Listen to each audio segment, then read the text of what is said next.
അപ്പോൾ നമുക്കറിയാം teaching and learning എന്ന് പറയുന്ന ഒരു കോംപ്ലക്സ് പ്രോസസ്സാണ്, വളരെയധികം ബുദ്ധിമുട്ടേറിയ ഒരു പ്രോസസ്സാണ്.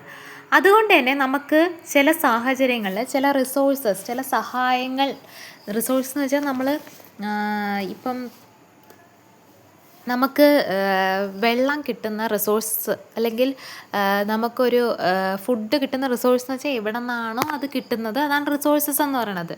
അതുപോലെ നമുക്ക് ഈ ലേണിങ്ങും ഈ ടീച്ചിങ്ങും നടത്താനായിട്ട് നമ്മൾ പല ടൈപ്പ് ഓഫ് റിസോഴ്സസ് ഉപയോഗിക്കും, കുറച്ചും കൂടെ അത് കുട്ടികളിലേക്ക് എത്താനും നമുക്ക് കുറച്ചും കൂടെ മനസ്സിലാവാനും വേണ്ടിയിട്ട്. അതാണ് some situations we use formal and informal resources. Learning പ്രോസസ്സിൽ ഫോമലായിട്ടും ഇൻഫോമലായിട്ടുള്ള റിസോഴ്സസ് നമ്മൾ യൂസ് ചെയ്യാറുണ്ട്. ഇനി some example of formal learning resources include text book, course book, dictionaries and source book. അപ്പോൾ ഫോമൽ റിസോഴ്സസ് എന്ന് വെച്ച് കഴിഞ്ഞാൽ നമ്മുടെ അക്കാഡമിക് പരമായിട്ടുള്ള തന്നെ റിസോഴ്സസ് ആയിരിക്കും.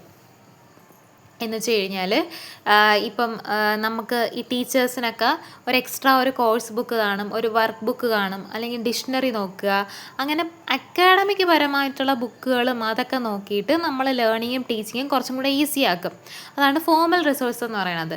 ഇനി ഇൻഫോമൽ ലേണിംഗ് റിസോഴ്സസ് എന്ന് വെച്ച് കഴിഞ്ഞാൽ ലൈബ്രറീസ് കാണുക, ഫിലിംസ്, പിന്നെ ലാംഗ്വേജ് ലാബ്സ്, തിയേറ്ററിൽ പോവുക, അതൊന്നും അക്കാഡമിക് പരമായിട്ടുള്ള കാര്യങ്ങളല്ല. ഇപ്പോൾ നമുക്കിപ്പം എന്തെങ്കിലും ഇപ്പോൾ ഒരു എക്സാമ്പിൾ പറഞ്ഞു കഴിഞ്ഞാൽ ഒരു ഫിസിക്സ് ഫിനോമിന അല്ലെങ്കിൽ സുനാമി പഠിക്കാനുണ്ടായിരുന്നു, സുനാമിയെക്കുറിച്ച് സോഷ്യൽ സ്റ്റഡീസിൽ പഠിക്കാനുണ്ടായിരുന്നു എന്ന് വെച്ചോ. അപ്പം അതിനെക്കുറിച്ച് പഠിക്കാനായിട്ട് ചിലപ്പോൾ എനിക്ക് ഇപ്പം ഞാൻ വേറെ കോഴ്സ് ബുക്കോ അതങ്ങനെ എടുത്ത് വച്ച് പഠിപ്പിച്ചാലും എല്ലാത്തിലും ഒരു കാര്യം തന്നെയായിരിക്കും പറയുന്നത്.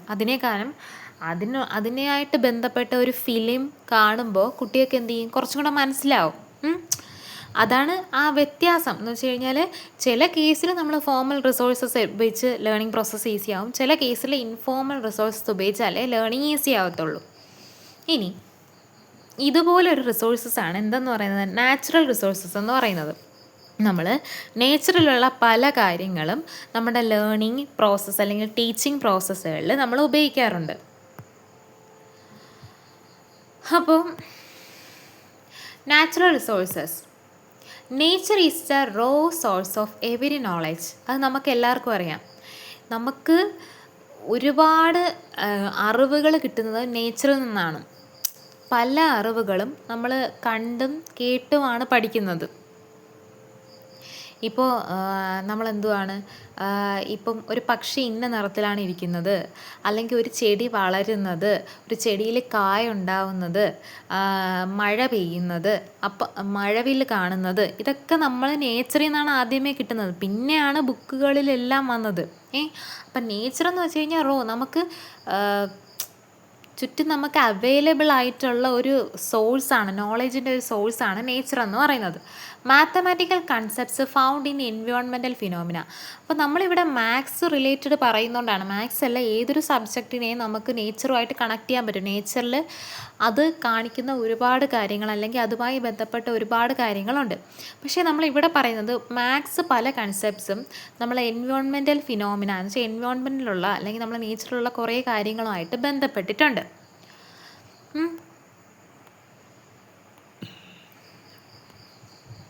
അപ്പം മാത്തമാറ്റിക്കൽ കൺസെപ്റ്റ്സ്, അപ്പം മാത്സുമായിട്ട് ബന്ധപ്പെട്ട കൺസെപ്റ്റ്സ് നേച്ചറുമായിട്ട് ബന്ധപ്പെട്ടിട്ടുണ്ടെന്നല്ലേ പറഞ്ഞത്. അത് ഏതൊക്കെ കൺസെപ്റ്റ്സ് ആണെന്ന് നോക്കാം.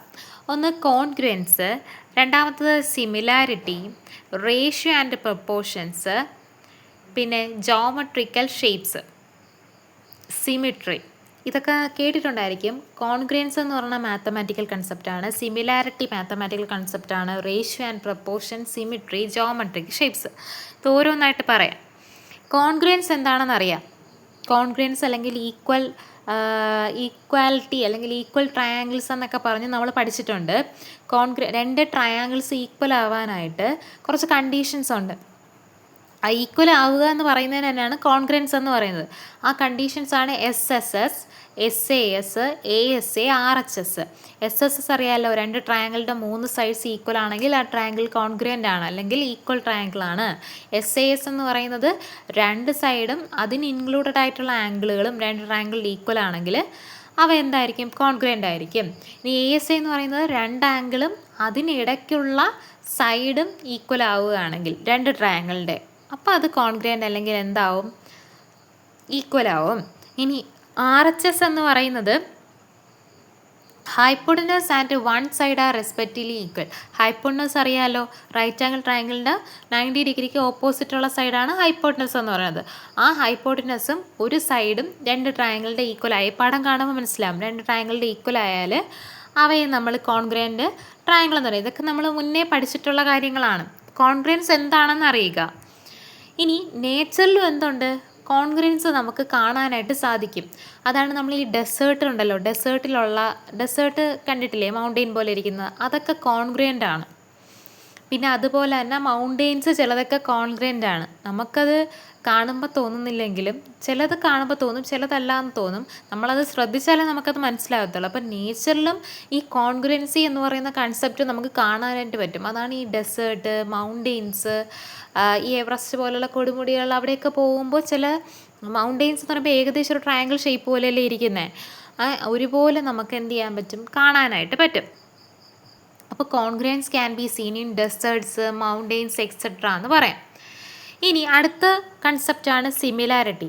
സിമിലാരിറ്റിയും ഈ കോൺഗ്രൻസും ഏകദേശം ഒരുപോലെയാണ്, പക്ഷെ രണ്ടിലും വ്യത്യാസമുണ്ട്. സിമിലാരിറ്റി എന്താ പറയുന്നത്? The state of proportionality between the side length of two geometric figures. Similar figures are of different sizes but have the same shape. Similar triangles കൊടുത്തേക്കുന്നുണ്ട്. ആ ട്രയാങ്കിൾ നോക്കുമ്പോൾ എന്താ, സൈസ് വ്യത്യാസമാണ്, പക്ഷേ സെയിം ഷേപ്പ് ആയിരിക്കും. സിമിലർ ഫിഗേഴ്സിൻ്റെ പ്രത്യേകത അവരുടെ സൈസ് ഒരുപോലെ ആവണമെന്നില്ല, പക്ഷേ കോൺഗ്രൻസ് അങ്ങനെയല്ല, എടുത്തു വെച്ചാൽ അതുപോലെ ഇരിക്കും, ഒരേ സൈസ് ആയിരിക്കും. സിമിലർ എന്ന് പറയുന്നത് സൈസ് വേറെ ആവാം, പക്ഷേ ഷേപ്പ് ഒന്നായിരിക്കും. ഇവിടുത്തെ പ്രത്യേകത ഇവരുടെ സൈഡ്സ് പ്രപ്പോർഷണൽ ആയിരിക്കും. അതുകൊണ്ടാണ് അങ്ങനെ സിമിലർ എന്ന് പറയുന്ന കണ്ടീഷൻ പറയുന്നത്. സിമിലാരിറ്റി എന്ന് പറഞ്ഞാൽ സൈഡ്സ് പ്രപ്പോർഷണൽ ആയിരിക്കും, സെയിം സൈസ് ആവണമെന്നില്ല, എന്താവാം, ഷേപ്പ് ഒന്നായിരിക്കണം.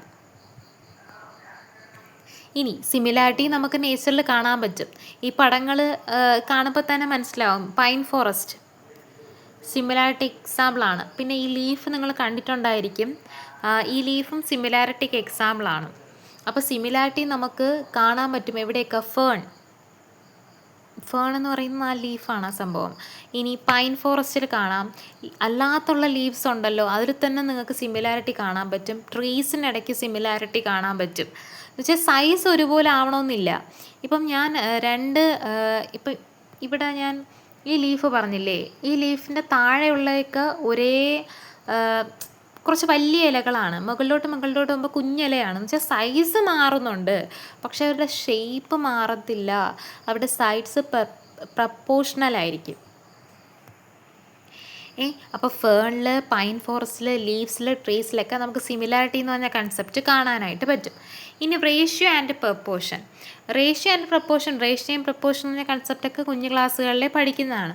റേഷ്യോ എന്ന് പറഞ്ഞാൽ എന്തിനാണ് നമ്മൾ ഉപയോഗിക്കുന്നത്? രണ്ട് വാല്യൂസ് കമ്പയർ ചെയ്യാൻ വേണ്ടിയിട്ടാണ് ഉപയോഗിക്കുന്നത്. നമ്മൾ കോഷ്യൻ്റ് ഫോമിൽ, കോഷ്യൻ്റ് ഫോം എന്ന് പറഞ്ഞാൽ അറിയാമല്ലോ, ഫ്രാക്ഷൻ പോലെ നമ്മൾ എഴുതി കാണിക്കാനായിട്ട് നമുക്ക് പറ്റും. ഇപ്പോൾ ഇവിടെ കണ്ടില്ലേ, class has 12 girls and 18 boys. The ratio of girls is 12/18. പക്ഷെ നമ്മൾ ഈസ്റ്റു ഇട്ടാണ് എഴുതുന്നത്. ഇതിങ്ങനെ എഴുതാമെന്ന് മാത്രമേ പറയുന്നുള്ളൂ. ഇനി പ്രപ്പോർഷൻ എന്ന് പറയുന്നത് is an equation stating the two ratios R equal. രണ്ട് റേഷ്യോകൾ ഈക്വൽ ആണെന്ന് കാണിക്കുന്ന ഇക്വേഷനാണ് പ്രപ്പോർഷൻ. ഓക്കെ, റേഷ്യോ എന്ന് പറഞ്ഞാൽ രണ്ട് വാല്യൂസിനെ കമ്പയർ ചെയ്യുന്നതാണ്. ഇനി പ്രപ്പോർഷൻ എന്ന് പറയുന്നത് രണ്ട് റേഷ്യോ ഈക്വൽ ആണെന്ന് കാണിക്കുന്ന ഇക്വേഷനെയാണ് പ്രപ്പോർഷൻ എന്ന് പറയുന്നത്. ഇനി റേഷ്യോയും നമുക്ക് എന്ത് ചെയ്യാൻ പറ്റും? നേച്ചറിൽ കാണാനായിട്ട് പറ്റും. ഇപ്പോൾ ഈ പടത്തിൽ കാണുന്നുണ്ടോ, ഫ്ലവേഴ്സിൻ്റെ ഇത് കണ്ടോ? 3 petals, 5 petals, 8 petals, 12 petals, അതൊക്കെ റേഷ്യോ ആണ്. റേഷ്യോ ഇതിലാന്ന് വെച്ചാൽ ഈക്വലായിട്ട് ഒരു ഡിവിഷൻ അവിടെ നടക്കുന്നുണ്ട്. ഇപ്പം ratios and proportions are found in very natural phenomena. Revolution of the പ്ലാനറ്റ്സിൻ്റെ റെവല്യൂഷൻ എന്ന് പറഞ്ഞാൽ അറിയാമല്ലോ, റൊട്ടേഷൻ എന്ന് പറഞ്ഞാൽ സ്വന്തമായിട്ട് കറങ്ങുന്നത്, റെവല്യൂഷൻ എന്ന് വെച്ചാൽ ഈ പ്ലാനറ്റ്സ് സണ്ണിനെ കറങ്ങുന്നതാണ്.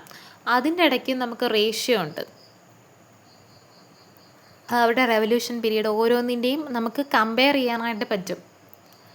ഇനി നമ്പർ ഓഫ് പെറ്റൽസിനെ ഫ്ലവേഴ്സിലെ പെറ്റൽസിൻ്റെ എണ്ണവും നമുക്ക് റേഷ്യോ വെച്ചിട്ടാണ് പറയുന്നത്. ഇനി ഈ പ്രപ്പോർഷനും അവിടെയൊക്കെ തന്നെ നമ്മൾ ഉപയോഗിക്കാറുണ്ട്. ജോമെട്രിക് ഷേപ്സ് എന്ന് പറഞ്ഞാൽ കൺസെപ്റ്റ് മാത്സിലുള്ളതാണ്. പല പല ഷേപ്പ് നമ്മൾ കണ്ടിട്ടുണ്ട്. ട്രയാങ്കിളുണ്ട്, സർക്കിളുണ്ട്, സ്ക്വയറുണ്ട്, റെക്റ്റാങ്കിൾ, അതൊക്കെയാണ് നമ്മളുടെ ജോമെട്രിക് ഷേപ്സ് എന്ന് പറയുന്നത്. അപ്പോൾ നമ്മൾ കോൺഗ്രെയിൻസ് എവിടെയൊക്കെ കാണുമെന്ന് പറഞ്ഞു? ഡെസേർട്സിൽ, മൗണ്ടെയ്ൻസിലൊക്കെ കാണുമെന്ന് പറഞ്ഞു. പിന്നെ അതുപോലെ തന്നെ നമ്മൾ അടുത്ത പറഞ്ഞ എന്തുവാണ്? സിമിലാരിറ്റി നമ്മൾ ഫേൺസിൽ, പൈൻ ഫോറസ്റ്റിൽ, ട്രീസിൽ, ലീവ്സിലൊക്കെ കാണുമെന്ന് പറഞ്ഞു. പിന്നെ റേഷ്യോ ആൻഡ് പ്രപ്പോർഷൻസ് പെറ്റൽസിൽ, റെവല്യൂഷൻ ഓഫ് ദി പ്ലാന്റ്സിലൊക്കെ കാണും. ഇനി ജോമെട്രിക് ഷേപ്സ് ഉണ്ട്. ജോമെട്രിക് ഷേപ്സ് പല സ്ഥലത്ത് കാണാൻ പറ്റും. ഇപ്പോൾ ഈ തന്നേക്കുന്ന തന്നെ എക്സാമ്പിളാണ് ഓണിയൻസ് വെച്ചേക്കുന്നത്. അല്ലാതെ കണ്ടോ, ഈ എന്താണ് ഹണി ഇതുണ്ടല്ലോ, തേനീച്ചയുടെ കൂടിൽ നമുക്ക് ജോമെട്രിക് ഷേപ്പ് കാണാൻ പറ്റും. ഈ മരം നമ്മൾ വെട്ടുമ്പോൾ അതിൽ സർക്കിൾ ഷേപ്പ് പോലെ നമുക്ക് കാണാനായിട്ട് പറ്റും. പല പല കേസിൽ നമുക്ക് ജോമെട്രിക് ഷേപ്പ് നമ്മളെ ചുറ്റും ആവശ്യം പോലെ ഉണ്ട്. അതാണ്ട് കണ്ടില്ലേ, നമ്മുടെ മൂണിൻ്റെ ഷേപ്പ് കണ്ടിട്ടില്ലേ, ലൂണാർ, അത് മാറുന്നത്, അതൊരു ഓരോ ടൈപ്പ് ഓഫ് ജോമെട്രിക് ഷേപ്പ് പോലെയാണ് വരുന്നത്. ഇപ്പോൾ geometrical shapes are found in everywhere from the sun to rivers. സണ്ണിൽ നമുക്ക് ജോമെട്രിക് ഷേപ്പ് കണ്ടൂടെ, റിവേഴ്സിൽ കാണാൻ പറ്റും. The variety of shapes can be seen during lunation അല്ലെങ്കിൽ ലൂണേഷൻ എന്ന് പറയുന്നത് ഇതാണ്. എന്തുവാ, നമ്മുടെ മൂൺ ലൂണാർ എന്ന് വെച്ചാൽ മൂണിൻ്റെ ഷേപ്പ് മാറത്തില്ലയോ, അപ്പോൾ അവിടെയും നമുക്ക് എന്താ കാണുന്നത്? ജോമെട്രിക് ഷേപ്സ് ആണ് കാണുന്നത്. ഇനി സിമെട്രി അടുത്ത കൺസെപ്റ്റാണ്. അപ്പോൾ ജോമെട്രിക് ഷേപ്സ് എന്ന് വെച്ചാൽ നമുക്ക് ഒരുപാട് എക്സാമ്പിൾ എഴുതാൻ പറ്റി. ഇപ്പം ഞാൻ പറഞ്ഞ എക്സാമ്പിൾ മാത്രമല്ല, ഇപ്പം ഞാൻ നേരത്തെ പടത്തിൽ കാണിച്ചതുപോലുള്ള എക്സാമ്പിളുകൾ, അങ്ങനെ പല പല എക്സാമ്പിൾ നമുക്ക് എന്ത് ചെയ്യാനായിട്ട് പറ്റും? കാണാനായിട്ട് പറ്റും. ഇനി അടുത്ത സിമെട്രിയാണ്. സിമെട്രി എന്ന് പറഞ്ഞാൽ അറിയാമല്ലോ, ഈക്വലായിട്ട് നമുക്ക് ഡിവിഷൻ നടത്തുക എന്നുള്ളതാണ് സിമെട്രി. നമുക്ക് ഇപ്പം ഞാനൊരു സാധനത്തിനെ ഡിവൈഡ് ചെയ്യുമ്പോൾ അതിൻ്റെ അപ്പുറത്തെ സൈഡും ഇപ്പുറത്തെ സൈഡും ഒരുപോലെ ഇരിക്കണം, എന്നാലേ അത് സിമെട്രിക്കൽ എന്ന് പറയത്തുള്ളൂ. ഇപ്പം നമ്മളാണെങ്കിലും നമ്മളെ നേരെ ഡിവൈഡ് ചെയ്താൽ അപ്പുറവും ഇപ്പുറവും ഒരുപോലെയാണ്. പക്ഷേ അല്ലാതെ നമ്മളെ എന്താണ് ഹൊറിസോണ്ടൽ ഡിവൈഡ് ചെയ്ത് കഴിഞ്ഞാൽ, വെർട്ടിക്കലി ഓക്കെ, ഹൊറിസോണ്ടൽ ഡിവൈഡ് ചെയ്ത് കഴിഞ്ഞാൽ നമ്മൾ സിമെട്രിക്കൽ അല്ല. അപ്പോൾ symmetry, A geometric shape or object is symmetric if it can be divided into 2 or more identical pieces. ഒരു ഷേപ്പോ ഒരു ഒബ്ജക്റ്റോ സിമെട്രി നമ്മൾ പറയണമെങ്കിൽ അതിനെ ഡിവൈഡ് ചെയ്ത് ഐഡൻറ്റിക്കൽ പീസസ്, ഐഡൻറ്റിക്കൽ എന്ന വാക്കിന് പ്രാധാന്യമാണ്, എന്ന് വെച്ചാൽ ഒരുപോലെ ആയിരിക്കണം. നമ്മളതിനെ നമുക്ക് രണ്ടായിട്ട് വേണമെങ്കിലും ഡിവൈഡ് ചെയ്യാം, ഒരുപാട് വേണമെങ്കിലും ഡിവൈഡ് ചെയ്യാം, പക്ഷേ അത് നമുക്ക് ഐഡൻറ്റിക്കൽ പീസസ് തന്നെ, ഒരുപോലുള്ള പീസസ് തന്നെ നമുക്ക് കിട്ടണം. ഇപ്പോൾ എക്സാമ്പിൾ ഫ്രൂട്ട്സ്, പിന്നെ ബട്ടർഫ്ലൈ, ലീവ്സ്, ഞാൻ പറഞ്ഞല്ലോ ഇതിനെല്ലാം ഇപ്പം ചില ഡിവിഷനൊക്കെ പറ്റത്തില്ല. നമ്മൾ പല സിമെട്രി പഠിച്ചിട്ടുണ്ട്. അങ്ങനെ എല്ലാ സിമെട്രിയും പറ്റണമെന്നില്ല, പക്ഷേ ഏതെങ്കിലും ഒരു ഇതിൽ സിമെട്രി നമുക്ക് പറയാൻ പറ്റുമെങ്കിൽ ഏതെങ്കിലും ഒരു രീതിയിലെങ്കിലും അതിനെ എന്തായിരിക്കും നമുക്ക് ഐഡൻറ്റിക്കൽ പീസസ് ആയിട്ട് ഡിവൈഡ് ചെയ്യാൻ പറ്റും. ഓക്കെ, അപ്പോൾ ഇത്രയേ ഉള്ളൂ. ഇതൊക്കെയാണ് നമ്മൾ മാത്തമാറ്റിക്കൽ കൺസെപ്റ്റ്സുകൾ പഠിപ്പിക്കാൻ എളുപ്പമായിട്ട് നമ്മൾ നാച്ചുറൽ റിസോഴ്സസ് ഉപയോഗിക്കാം. അപ്പോൾ കുട്ടികൾക്ക് എന്ത് ചെയ്യും, കുറച്ചും കൂടെ മനസ്സിലാവും.